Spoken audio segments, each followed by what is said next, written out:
ونستغفره ونؤمن به ونتوكل عليه ونعوذ بالله من شرور أنفسنا ومن سيئات أعمالنا من يهده الله فلا مضل له ومن يضلله فلا هادي له ونشهد أن لا إله إلا الله ونشهد أن محمدا عبده ورسوله أما بعد فأعوذ بالله من الشيطان الرجيم بسم الله الرحمن الرحيم ونضع الموازين القسط ليوم القيامة وقال الله تبارك وتعالى في محكم كتابه وهو أصدق القائلين في مقام آخر خلق لكم ما في الأرض جميعا صدق الله العظيم. درنو حزارو مشایخ کرام و علماء اعظام و مجاهدین کرام و سپینګرو ځوانانو، نننۍ موضوع یو اهمه موضوع شریعت، طریقت، ساینس و طبابت یا ډاکټري د دې په مابین کې کوم تړاو ده، کوم مصداقونه دي، دا به درته ذکر کېږي انشاءالله. د ټول امت مسلمه دپاره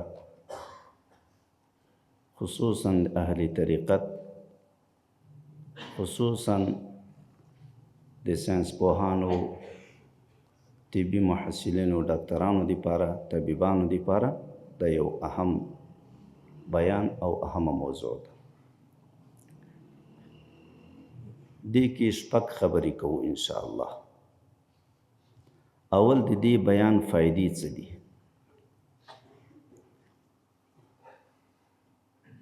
دوهم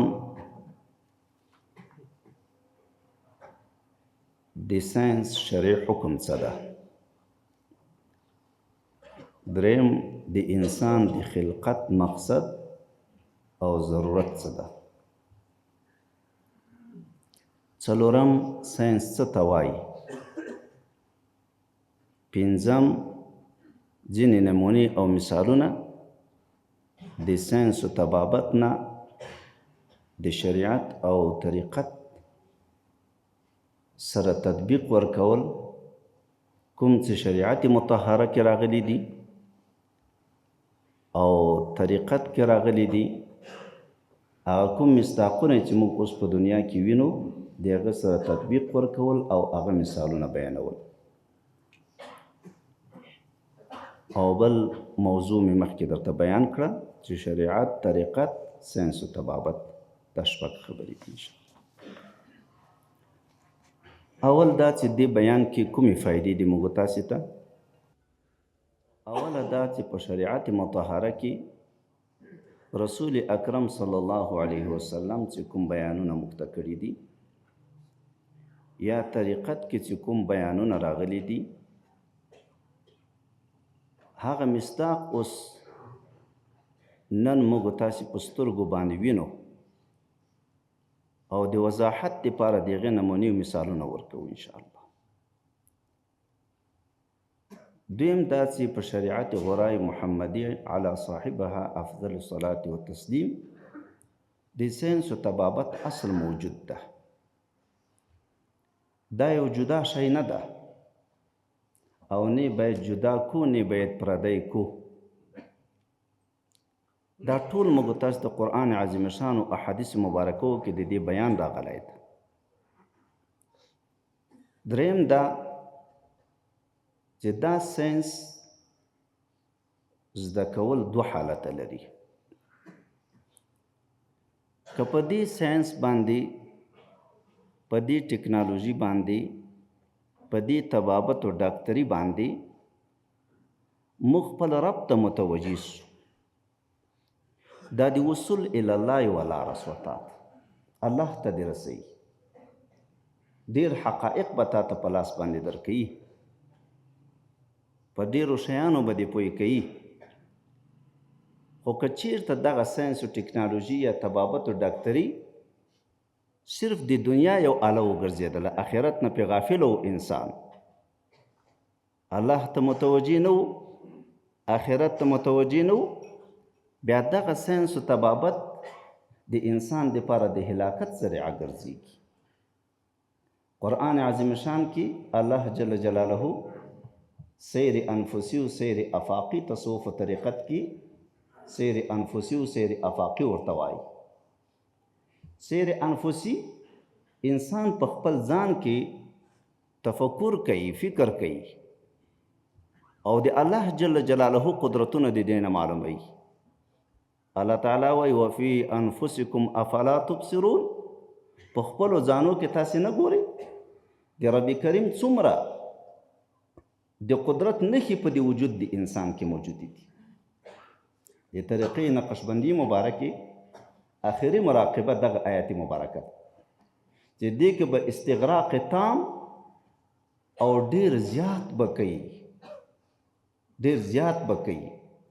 ځکه د دې آیت مبارکه وفي انفسکم افلا تبصرون د دې تحقیقاتو ته که څوک متوجه سي، که زر لیکونکي کینی او زر ورځې په دې باندې تحقیق لیکي، دې تحقیق به پوره نه کړي. دې کې دومره تحقیقات دي. دا سیر انفسي ده چې انسان په وجود کې الله تعالی ورښیي چې د الله د قدرتو نښې وګورئ پکې. ګورې د الله ته د وصل لاره شوه. یو سیر افاقي ده چې په ځمکو اسمانو کې الله د خپلو قدرتونو نښې موږ تاسو ته راښیي. په پیدایښت د اسمانو د مځکې کې څه شی دي؟ نښانې دي لپاره د چښتنانو د عقل. چښتنان د عقل د الله تعالی د مصنوعاتو ته ګوري، مځکې اسمانو ته ګوري، لمر سپوږمیو ستورو ته ګوري، خو دې باندې دی د الله تعالی سره وصل کیږي. ولې الله تعالی د هوښیارانو صفت دا کړی ده چې هغه تفکر کوي په خلقت د اسمانونو د مځکو کې او بیا وایي چې ربنا ما خلقت هذا باطلا سبحانك فقنا عذاب النار. ګوره په سیر افاقي باندې الله ته وصول راغی. نو هغه ساینسدان، هغه طبیب و ډاکټر، هغه محصل چې په دې شیانو باندې خپل رب سره تړون پیدا کوي، دا به د الله دوست ګرځېږي. الله ورته اولو الالباب ویلي دي چښتنان د عقل. او که چېرته دی د دنیا په محبت باندې اخته سو، آخرت و الله تعالی ورنه هیر سو، بیا د انسان دپاره د هلاکت ذریعه ګرځېږي. ولې اصلي مقصود د خلقت څه ده؟ او وروسته درته وایم انشاءالله. نو بله دې کې دا فایده ده موږ تاسې ته چې د ساینس دوه حالته به موږ تاسې پیژنو، چې یو حالت موږ د الله سره وصل کوي او بل حالت د الله نه لرې کوي. موږ باید هغه لاره منتخبه کړو چې موږ د الله سره وصل کوي. څلورم دا چې نیت به صرف د الله تعالی رضا وي په دې علوم حاصلولو کې. که طبابت حاصلوي، که ساینس و ټکنالوژي کې مهارت حاصلوي، مقصود به د الله تعالی رضا وي.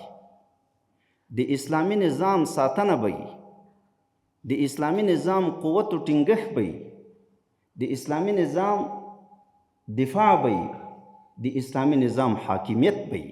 بیا دام الله په عبادت کې درته حسابوي. یو څوک به 18 کاله او 20 کاله په طب و ډاکټري کې تېروي، خو نیت به یې دا چې زه یو څو روپۍ وګټم، ثواب د آخرت نشته په دې کې. ګوره هغه خپله ورسره پیدا کېږي.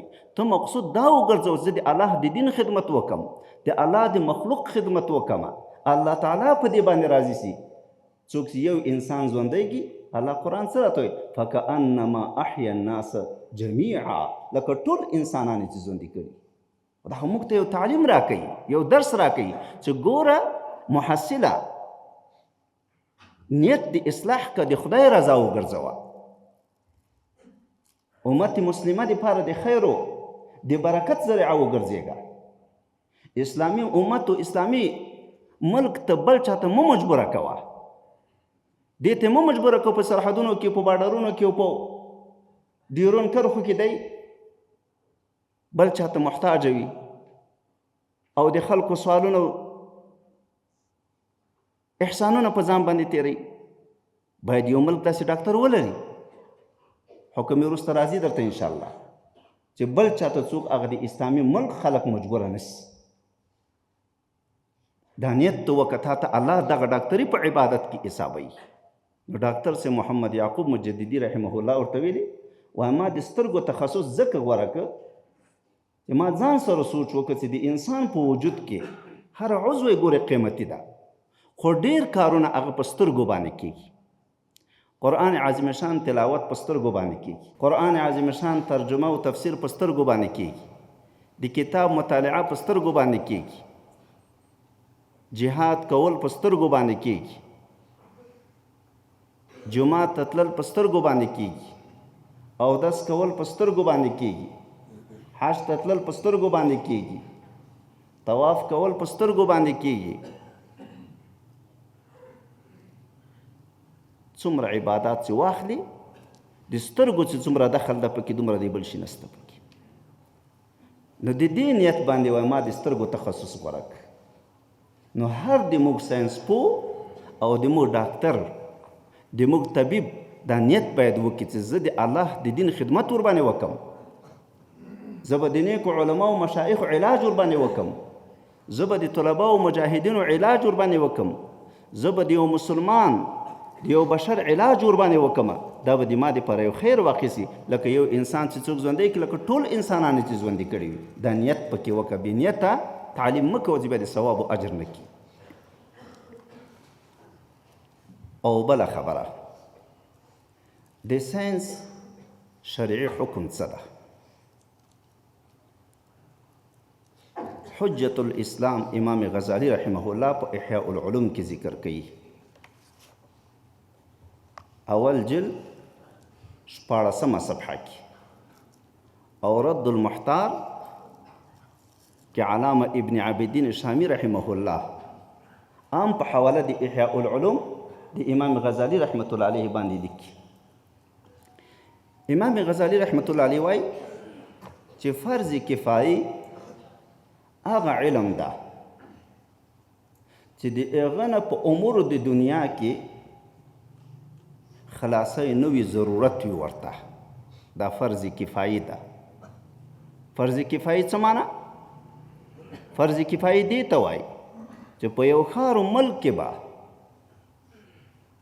داسې متخصصین کسان موجود وي چې د دې جامعې د بشرو د انسانیت ضرورت ورته وي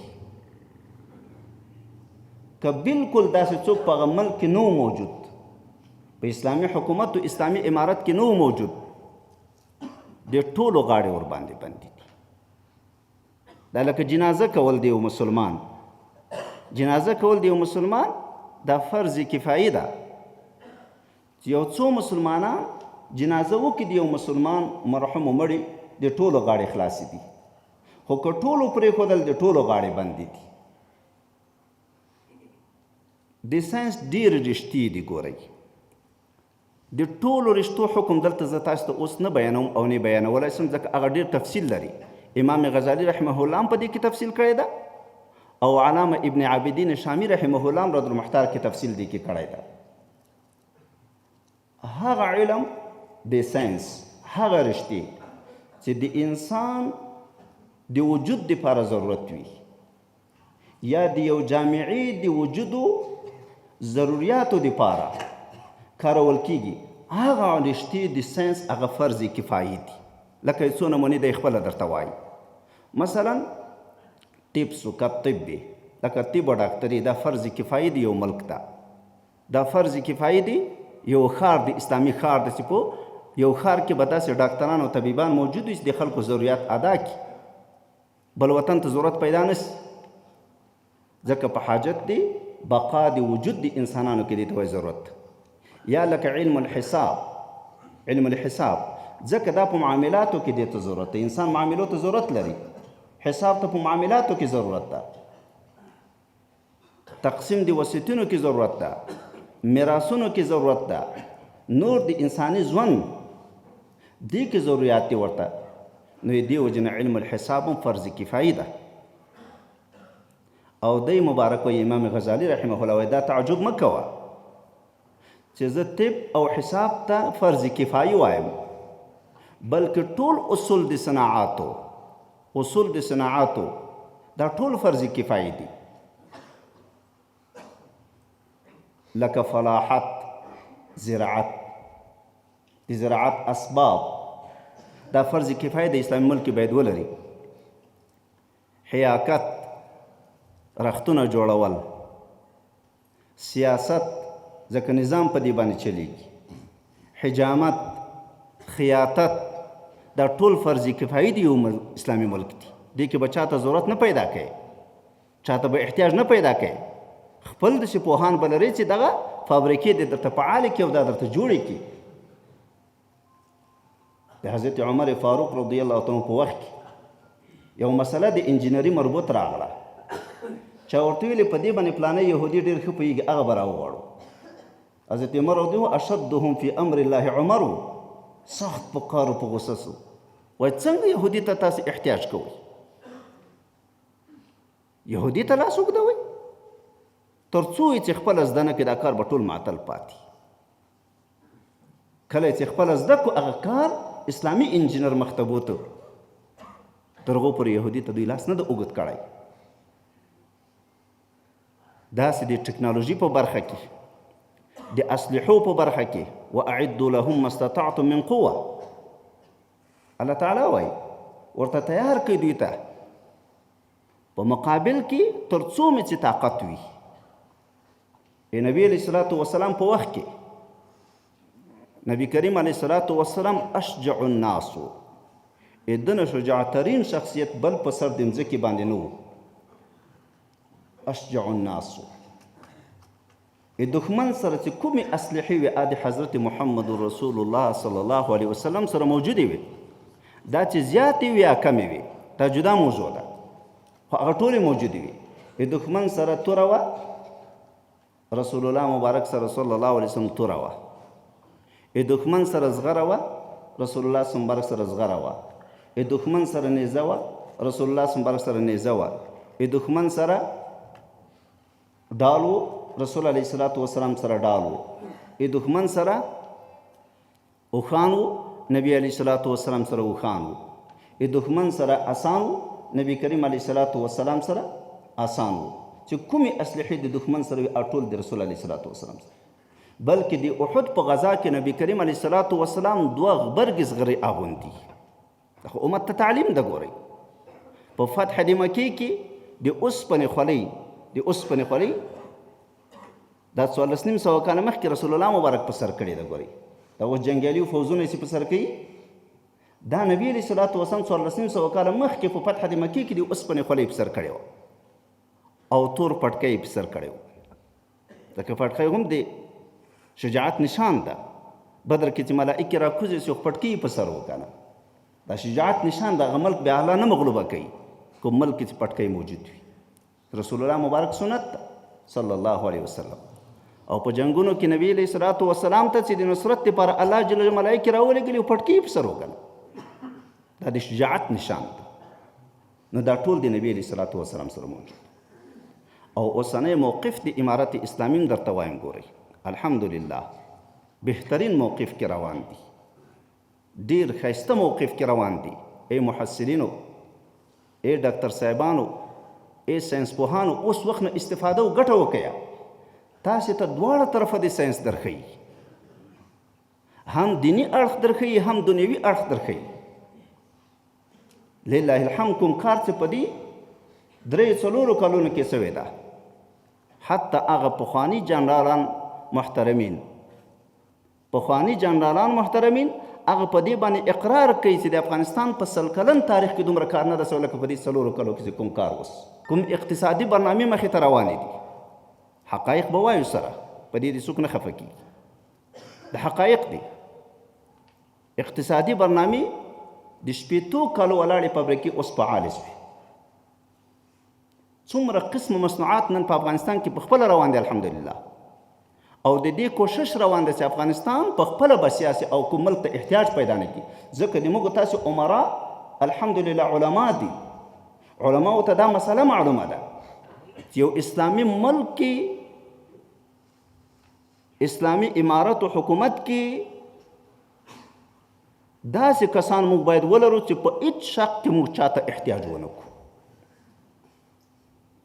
نه په ساینس کې، نه په علوم شرعیو کې، نه په علوم د دنیا کې، نه په طبابت کې، نه په اقتصاد کې، نه په تخنیک کې، نه په زراعت کې، ټول باید دا ملک په خپله بسیا وي، ځکه دا فرض کفایي دی، یو اسلامي امر ده، دا د یو اسلامي حکومت فرض ده، فرض دا شیان چې نه موجود د ټولو غاړې ورباندې بندېږي. لله الحمد موږ تاسو حکما او امیران دا د دین نه باخبره دي، نو ځکه په 100 کالونو کې هغه کارونه نه دي سوي چې اوس په 3-4 کالونو کې هغه کارونه موجود شو. ټول مسلمه امت، ټول ملت افغانستان باید حقایقو ته غاړه کېږدي. دا یو موقع ده چې الله درکړې ده، دین او دنیا دواړه پکې زده کوي چې دواړه مو برابرې سي، دواړه اړخونه ما درته وویلې، بیا به ته کامیابېږي. نو دا حکم د ساینس ده. او نور جزئیات لري، بعضې داسې شقونه لري ساینس چې هغه صرف روا دي، بعضې داسې شقونه دي پکې چې هغه ناروا دي او حرام دي، ولې هغه د الله نه انسان لرې کوي. اوس علم النجوم، مطلق علم النجوم دا جواز لري، دې کې مشکل نشته، ځکه قرآن عظیم شان کې وایي راغلی ده، دې کې فایدې موجودې دي. وبالنجم هم یهتدون، په دریابونو کې اوس په میاشتو باندې یو کشتۍ روانه وي، په میاشتو باندې یو کشتۍ روانه ده. دا کشتۍ چې په میاشتو باندې په بحر کې روان، دا څنګه لاره پیدا کوي؟ نه غر شته، نه وچه شته، نه کور شته، دا لارې څنګه پیدا کوي؟ دا د ستورو په ذریعه باندې پیدا کوي. خو په ستورو کې دومره کار کول چې تا د الله نه لرې کړي او ستوري مؤثر وګړي په یو شي کې، بیا خو د خرابوي، هغه جزئیات به بیا نه وایي.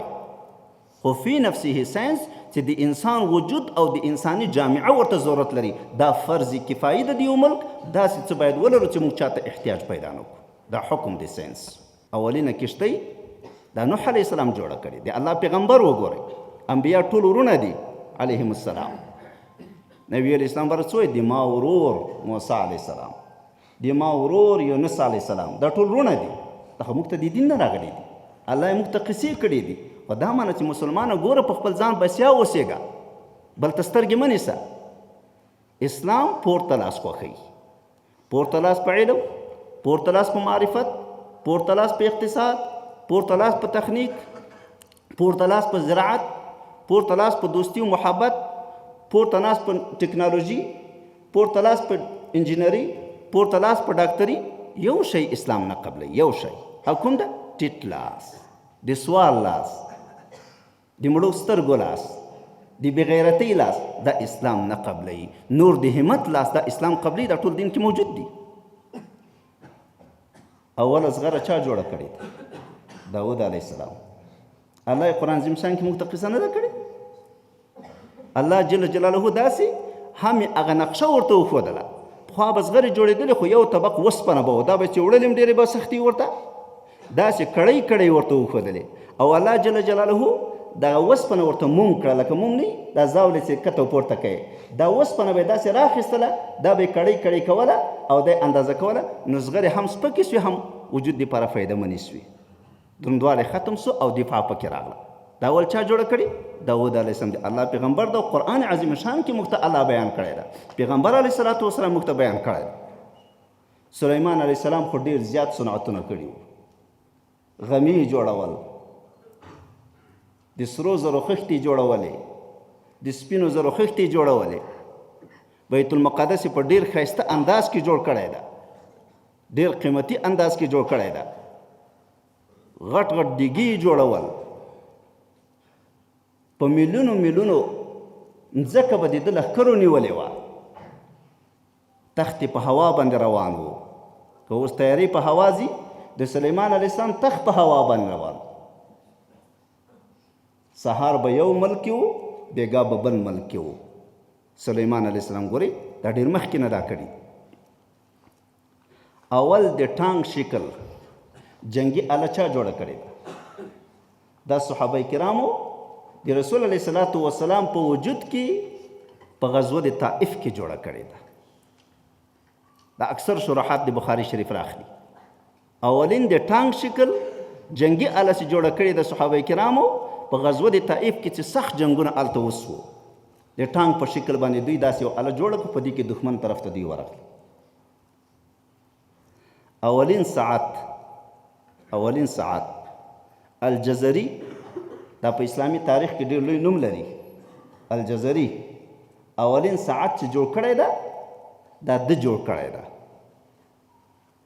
داسې موږ ډېر صنعتونه نمونې لرو چې هغه مسلمانانو داسې کارونه کړي دي، خو موږ تاسو دپاره د دې نه ځان خبرول پکار دي. بل بحث د ما هغه دا ده چې یو اصل خلقت د انسان د کوم مقصد دپاره ده او یو ضرورت د انسان ده. دې نقطه باندې باید ځان پوه کړو. اصل خلقت د انسان مقصد د الله تعالی عبادت و معرفت. الله تعالی وایي وما خلقت الجن والانس الا لیعبدون، ما نه دي پیدا کړي پریانان و انسانان مگر د الله د عبادت دپاره. تفاسیر لیکي ای لیعرفون چې الله وپېژني، ولې چې الله تعالی ونه پېژني عبادت به یې څنګه وکړي؟ عبادت د الله تعالی په اندازه د معرفت د الله تعالی ده چې څومره د الله تعالی معرفت چا سره زیاتېږي دومره به د الله تعالی ویره ورسره زیاتېږي، دومره به په حضور و په ښه اخلاص باندې هر عبادت کوي. او یو ضرورت د انسان ده. ضرورت د انسان چې څومره موږ ته ضرورت وینو په خپله جامعه کې، دا ټول الله موږ تاسو ته راوکړي دي. موږ د احادیثو مبارکه و کتابونه ګورو، اول کې عبادات ذکر کیږي. عبادات ذکر کیږي، نیت اخلاص دا وکه انما الاعمال بالنیات. د وحی بیان کیږي، د ایمان بیان کیږي، د علم بیان کیږي، د عباداتو لمونځ، روزه، زکات، حج دا بیانیږي. مناکحات، نکاح، کورنۍ ژوند بیانیږي، فردي ژوند بیانیږي، اجتماعي ژوند بیانیږي، معاملات بیانیږي. موږ د فقه کتابو کې 4 هدایې لرو، 4 هدایې. په یوه هدایه کې په یو کتاب کې لمونځ، روزه، زکات، حج ټول ذکر دي. په بله هدایه کې نکاح و کورنۍ ژوند معاملات ذکر دي. او په 2 هدایو کې موږ تجارتي موضوعات لرو. په 2 هدایو کې موږ تجارتي موضوعات لرو. ګورئ دا ټول په اسلام کې ځای لري. پیغمبر علیه الصلاة والسلام چې الله مبعوث کړی ده، الله تعالی را لېږل د یو لوی قانون پوه په حیث را لیکلی ده. داسې قانون پوه چې رسول علیه الصلاة والسلام د په سر د مځکې باندې بل څوک نسته. ګورئ څومره عجیب بیانات یې موږ ته کړي دي. په دې اسلام کې نظام شته، قانون شته، سیاست شته، عدالت شته، فردي ژوند شته، کورنۍ ژوند شته، اجتماعي ژوند شته، معاملات شته، مناکحات شته، معادن شته، زراعت شته، جهاد شته، طبابت شته، تجارت شته. او تجارت یو عجیبه نکته رایاده شوه. ای تجارانو څومره قدرمن نوم درته ایښودل شوی. دا چا درته ایښی ده؟ دا محمد رسول الله صلی الله علیه وسلم. مخکې به تجاران ته سماسره ویل کېدل. سماسره دلالانو ته وایي. دا پیغمبر علیه الصلاة والسلام د تجارت ته دومره لوی قدر ورکړ، تجار دومره قدرمن کړ. نبی علیه الصلاة والسلام را ووته، تجاران ناست دي. نبی علیه الصلاة والسلام مبارک ورته خطاب وکړ، یا معشر التجار، ای د تجارانو ډلې. د رسول الله نه قربان صلی الله علیه وسلم. ګورئ تجاران ته څومره قدر ورکړ. دا تجار لقب تا ته رسول علیه الصلاة والسلام درکړی ده. دا په اسلام کې ځای لري. ګورئ د ځمکې بیان شته، د اسمانونو بیان شته، لمر و سپوږمۍ بیان شته، ستورو بیان شته، ونو بیان شته. دا ټول په اسلام کې موجود دي. ګورئ نو یو خلقت مقصد سو او یو ضرورت سو. مقصد د خلقت د انسان څه شی سو؟ د الله عبادت، د الله معرفت او پېژندګلي سو. څومره چې په دنیوي امورو کې په ساینس او ټکنالوژي کې څوک مخته ولاړ سي، طبابت کې مخته ولاړ سي، لیکن د الله سره چې تعلق نه وي، د الله دوست نشي جوړېدلی. ګورئ او کفار هم د ټکنالوژي کې مخته تللي دي، دا خو د الله دوستان نشي جوړېدلی. هلته به هغه تجار، هغه ډاکټر، هغه انجینر، هغه ساینسپوه، هغه ټکنالوژیست د الله دوست ګرځېږي چې دی په عین د خپل مسلکونو کې د الله سره تعلق وساتي، دا الله ته د وصلې ولاره جوړ شي، بیا د الله دوست ګرځي. ولې اصل مقصد د خلقت د انسان د الله عبادت او د الله معرفت ده. دا ویر نه کې وروره، او ضرورتو کې دا ټول شی موجود دی. راځو بل بحث ته ورونو. اوس ساینس چې شي ته وایي، یو لنډ بحث به دې کې هم درته وکړم چې دا وپېژنو ساینس څه ته وایي. همیشه وایو ساینس و ساینس چې شي ته وایي، ورې خو وپېژنو موږ تاسې. ساینس په لغت کې علم ته وایي، دانستن فارسي کې، پوهې ته پښتو کې. د لغت په اعتبار دا ساینس، او په اصطلاح کې مختلف تفسیرونه سوي، تعریفونه سوي، خو زه به یې تاسو ته لنډ تعریف وکړم چې اسانه ټول پرې پوه شي. ساینس هغه علم ده چې په تجربو باندې ولاړ وي، تجربو نه کار اخلي. د هغې د قسمونو نه اوس درته معلومیږي. ساینس په څلورو برخو باندې ویشل کیږي. ځینې ساینس پوهان ساینس په دوو برخو باندې ویشي، یو طبیعي ساینس یا طبیعي پوهنه، او یو اجتماعي ساینس یا اجتماعي پوهنه. خو بعضې ساینس پوهان ساینس په څلورو برخو باندې ویشي: طبیعي ساینس یا طبیعي پوهنه، اجتماعي یا ټولنیزې پوهنې، بشري پوهنې، تطبیقي پوهنې. څلور تقسیمه کی.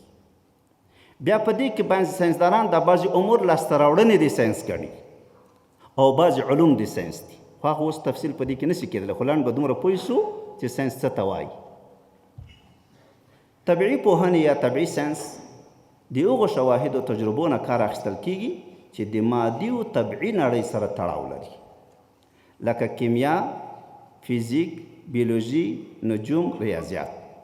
بیا د هر قسم ځان ته حکمونه دي چې مخکې ما حوالې درکړي په احیاء العلوم د امام غزالي رحمه الله او رد المحتار د علامه ابن عابدین شامی رحمه الله.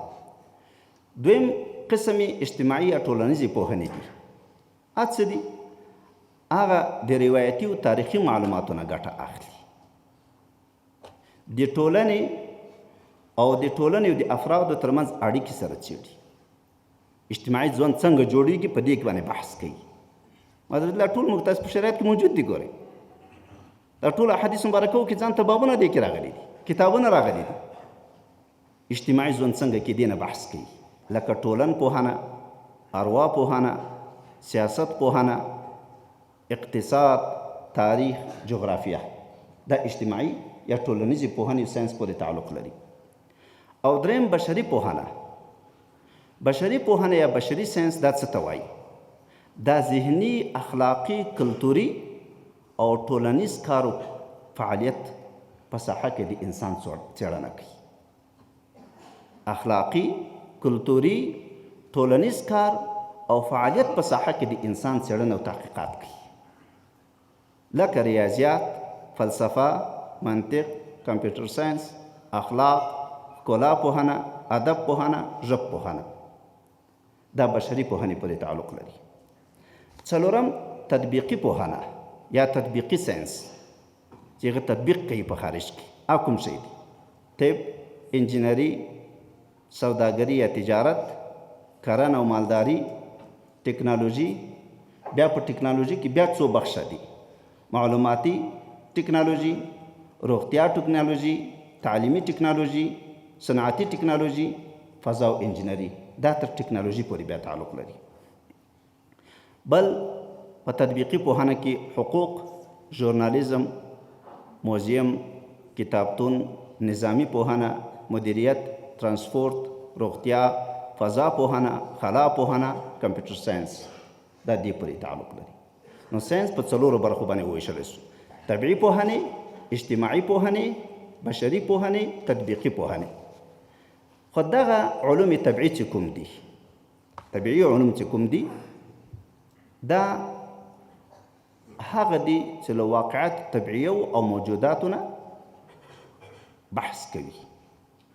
دا علوم طبیعي بیا دوه قسمه دي: یو بیولوژي پوهنه ده او دوم فیزیکي پوهنه ده.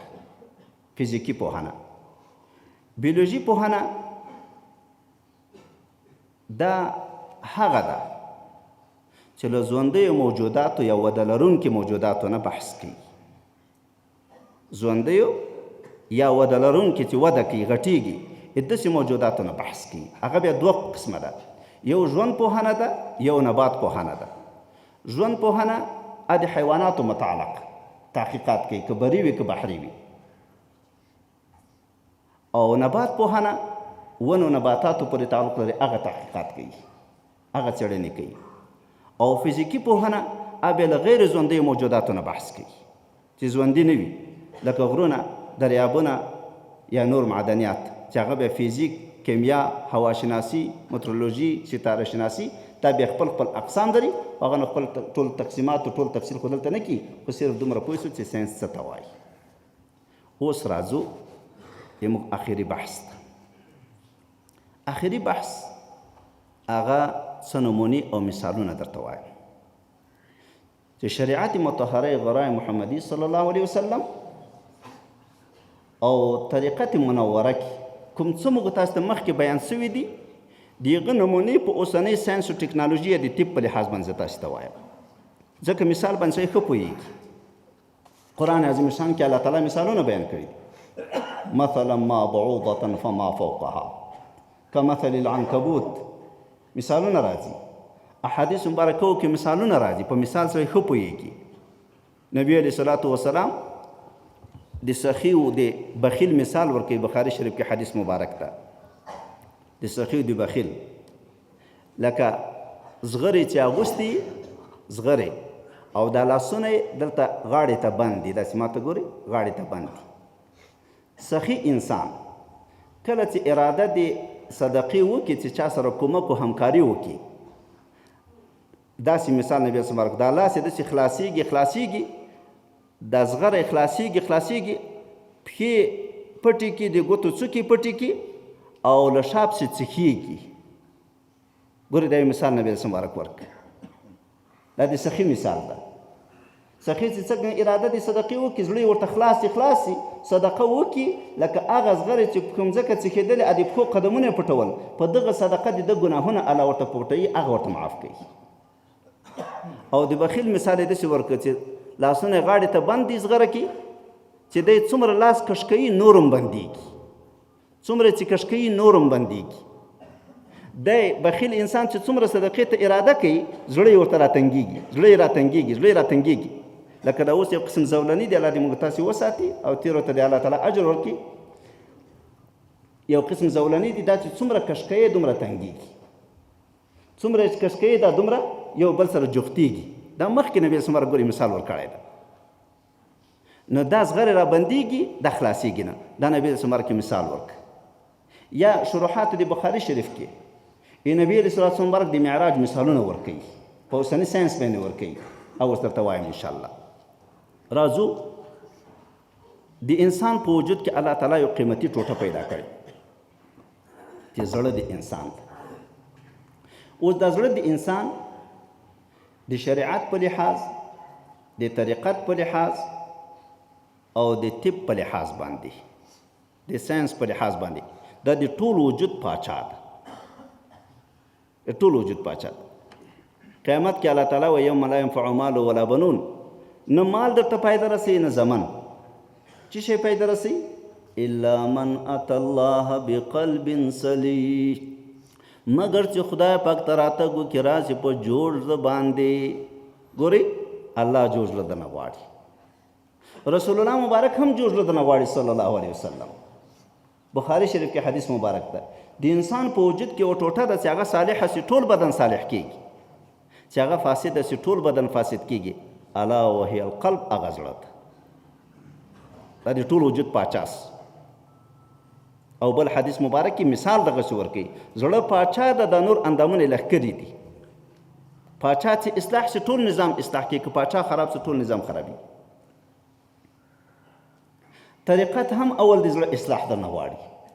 طریقې نقشبندي مبارک کې اول د زړه ذکر ورکوي، زړه کې به الله الله الله وایي. اشرف علي تانوي رحمه الله زر کتابونه جوړ کړي دي، هغه سخت قسم کوي، وایي والله بالله ثم الله یو ور الله ویل د دنیا او د جنت له نعمتونو قیمتي دي. وزن د اعمالو دوهم الله تعالی وایي ونضع الموازین القسط لیوم القیامه، موږ به تل د عدل په ورځ د قیامت باندې ږدو، تل د عدل چې اعمال پې تول کېږي. اوس پخوانیو حکماو فلاسفو دا خبره نه منله، وایي څنګه اعمال تول کېږي؟ اعمال خو اعراض دي، اعراض خو اذا وجدت فتلاشا، چې موجود چې هغه تیتېږي ورکېږي. اوس دا زه چې خبرې کوم تاسې د باندې په هوا کې خبرې وینئ. پخواني ساینسدانان دا خبر نه منله، خو شریعت مخکې ویلي دا خبرې د وزن کېږي. ګوره دا خبرې د تلل کېږي. یا د عمل چې کوم، اوس مثلا زه دا لاس ښوروم، دا لاس د دغه ځای نه دلته راغی، دغه ځای کې تاسو اوس شی وینئ د ما د لاس نه وینئ. دوی ویل خو دا لاس خو دلته راغی، نو کومه د دلته خو هېڅ شی نه دی موجود، دلته خو هېڅ هم نسته. نو چې نسته نو دا عمل ختم سو، دا بیا نه وزن کېږي، دا کومه نتیجه نه لري. اذا وجدت فلا تلاشه، دا پخوانیو فلاسفو او حکماو یا په اصطلاح ساینسپوهانو دا نه منله. خو اوسني ساینس کې دا ټول ادا ثابت سو. دا خو ډېر تحقیق خو د بخاري شریف په آخري باب کې هلته بیا کېږي، خو ټول دلته نه سو کولی چې تحقیقي جواب کوم ده او ساینسي جواب کوم ده. اوس په ساینس کې موږ ته دا شی دوی ثابت سو. په مثال په ساینس کې موږ ورکو ثابت، خو د اصل نه په شریعت کې موږ تاسو ته مخکې الله ویلي دي، رسول الله مبارک ته ویل صلی الله علیه وسلم چې اعمال تلل کېږي. وان اعمال بني آدم، اخر کې چې بخاري شریف کې راځي چې اعمال د انسانانو دا وزن کېږي، دا تلل کېږي. خو پخواني فلاسفه ونه منله، اوسنیو حکما او ساینسدانانو دا ومنله چې رښتیا هم خبرې وزن کېږي. دریم، عذاب قبر مخکني فلاسفه ونه منه، معتزله یې نه مني، خوارج یې نه مني، وایي عذاب قبر نشته. دوی باندې 2-3 متره خاورې پرتې د ملایکې د کوم طرف نه ورځي. اوس دوی په خپل عقل باندې دا خبره کوله. خو نن موږ ته په ساینس او ټکنالوژي په ماده کې راوښوده، مصداق یې راوښوده، ثابت مخکې وګورئ. ما مخکې درته ویلی ثابت ټول مخکې د موږ تاسې عقیده وه، خو د اوس خلکو دپاره یو مثال ورکوو، ځکه دا کتابونو کې راغلي دي د مثالونه چې په شریعت کې راغلي، په ساینسي معلوماتو باندې مثالونه ورکوي. نو دوی ویل دا د 2 متره نه د ملایکې څنګه ورکوزېږي، او دې ته متوجه سي. ملایکې چې شي نه پیدا دي، له نور نه پیدا دي، له نوره پیدا دي. او دا برق په اصطلاح د ساینس باندې دا نور نه ده. ګورئ په اصطلاح د ساینس باندې دا ماده ده، برق دا نور نه ده، په اصطلاح د ساینس باندې دا ماده ده.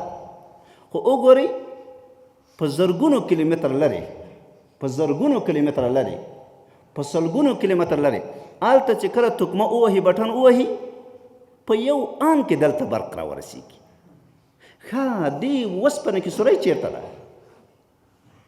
په کلکه وسپنه کې، خاوره خو لا نرمه ده، ملایکې له نوره پیدا دي، هغه څنګه نشي داخلېدلی؟ دلته په قوي وسپنه کې د کوم ملک نه دلته برق راځي، او برق نور هم نه ده، ماده ده، دا را روان ده. او دې 2 متره خاوره ته ملایکې نشي ورکوزېدلی. ګورئ دی مثال په خارج کې موږ تاسو ته اوس موجود سو. 4 معراج النبي صلی الله علیه وسلم، نبی اکرم صلی الله علیه وسلم 1400 کاله مخکې اسمانونو ته لاړه، لامکان ته لاړه. پخوانیو فلاسفو دا خبره نه منله، پخوانیو حکماو دا خبر نه منله. ولې؟ دوی ویلې چې دا خو وجود خو دروند ده. اوس دا پیاله ده، ګورئ دا اوس پورته نه ځي، کته ځي. که زه اوس پرېږدم کته ورځېږي، نو دا وجود خو دروند ده، دا څنګه پورته ځي؟ دا پورته څنګه ځي؟ دوی په خپل عقل باندې خبره ثابتوله. او موږ ته خو الله تعالی ویلی دي، موږ ته خو د ده سفر قرآن عظیم شان باندې ثابت ده، او د معراج سفر په اخبار او په احادیثو متواتره باندې ثابت ده. 1400 کاله مخکې دا خبره موږ تاسې کړې کوم نه ده کړې. فلاسفه ونه منله. دا دومره درود وجود څنګه اسمانو طرف ته ځي؟ خو نن حکماو د موږ سره دا خبره ومنله، نن ساینسدانان د موږ سره دا خبره ومنله. ولې؟ پیغمبر علیه الصلاة والسلام مبارک خو جبرائیل علیه السلام د براق په واسطه باندې بیت المقدس اسمانو طرف ته بوته. دوی دا دروندوالی نه مانه، سره له دې چې اخو د الله تعالی په قدرتو یې د معجزه وه، د الله قدرت و چې الله ښوده. خو دوی ته په ساینسي جواب باندې موږ جواب ورکوو چې دوی سر ورباندې خلاص. نن دا ده ټنونه ټنونه په زرګونه کیلومتره یو تیاره پورته ځي، ټنونه ټنونه زرګونو کیلو په زرګونو کیلومتره تیاره په هوا کې ځي که نه ځي؟ نو تا حکماو خو فلاسفو خو مخکې نه منله، وایي دروند وجود څنګه هوا ته جګېږي، و دا درنه تیاره څنګه هوا ته جګېږي؟ دې کې 800 کسان په یوه تیاره کې موجود دي. بیا د هر کس سره څومره بکسونه وي، دا څومره وزن لري، بیا خپله تیاره څومره وزن لري. دا خو څه کوي؟ دا کوم انفلاقونه چې دوی کوي، کوم میزایل چې دوی پورته فضا ته خلا ته یې واروي، دا میزایل د ډېر وزن والا وي، ډېر وزن، خو په یو انفلاق باندې په څو ثانیو کې دا په زرګونه کیلومتر دا لرې روان دی. په څو ثانیو کې په زرګونه کیلومتر. دا خو دومره دروند ده، دا ولې هوا ته ځي؟ دا خو تا نه منله، اوس دې راسره ومنله. ګورئ، ما 1400 کاله مخکې دا خبره کړې ده. ما دین دی، ما اسلام دی، ما قرآن عظیم شان 1400 کاله مخکې دا خبره کړې چې رسول الله صلی الله وسلم طرف ته اسمانه ته تللی. خو نن ساینس دې موږ سره ومنله چې رښتیا چې دروند وزن والا شی پورته تللی سي، په یو انفلاق باندې دومره زر ځي. هلته شروحات بخاري شریف کې مثالونه ورکوي. و دا سترګې نه دي، دوی وایي دومره تیز رفتار څنګه کېږي. و دا سترګې نه دي، دې نظر تاسې وګورئ، دلته ګورئ 2 متره کې لګېږي. اسمان طرف ته یې جګ کړه، اسمان څومره جګ ده ګورئ، ورېځ څومره جګه ده. د یو ثانیې نه مخکې دا نظر رسېږي که نه رسېږي؟ دا ټول رسېږي که نه؟ نو چې دا رسېږي نو الله په دې قدرت نه لري چې رسول الله صلی الله علیه وسلم طرف ته اسمان والا مکان ته بوځي؟ بلکل لري. 5م مثال کشف و کرامت. انبیاء علیهم السلام ته، اولیاء کرام رحمهم الله ته الله تعالی کشف کوي. دې ته علم الغیب نه وایي. ګورئ، علم الغیب ذاتي صفت وي، بل څوک یې نه ورښیي، او کلي صفت وي، په ټولو اوقاتو، په ټولو زمانو، په ټولو حالاتو کې شی ورته معلومي، هغه یو الله ته معلومیږي. علم غیب صفت صرف د الله ده، بل چاته نسته. یو کشف و کرامت ده، معجزه ده، الله تعالی انبیاء او اولیاء ته ورښیي. نبی علیه الصلاة والسلام بخاري شریف کې حدیث مبارک ده، قسم کوي والله انی لانظر الى حوض الان، قسم مې دی په خدای زه مې اوس حوض کوثر ته ګورم. حوض چیرته ده؟ دی چیرته ده مبارک. نن که د یو ملک نه بل ملک باندې یو څوک ویني، موږ 1400 کاله مخکې بل ملک شی لیدلی، بل ملک نه نبي علیه صلات وسلام حوض کوثر لیدلی ده. حوض کوثر د مدینې منورې لیدلی، هلته ورسره لیکي علامه قسطلاني رحمه الله وایي په نظر د کشف حقیقي سره یې لیده. یا بل مثال حضرت عمر رضی الله مبارک په مدینه منوره کې په خطبه په تقریر باندې ولاړ ده. حضرت عمر رضی الله مبارک غږ وکړ یا ساریه الجبل الجبل. ساریه غره طرف ته پناه یوسه، ساریه غره طرف ته پناه یوسه. ساریه ته دا غږ هم رسېږي. اوس تاسې چا داسې کړي دي چې بې وسایلو نه د یو ملک نه په بل ملک باندې غږ وکړي چې دې طرف ته متوجه سي؟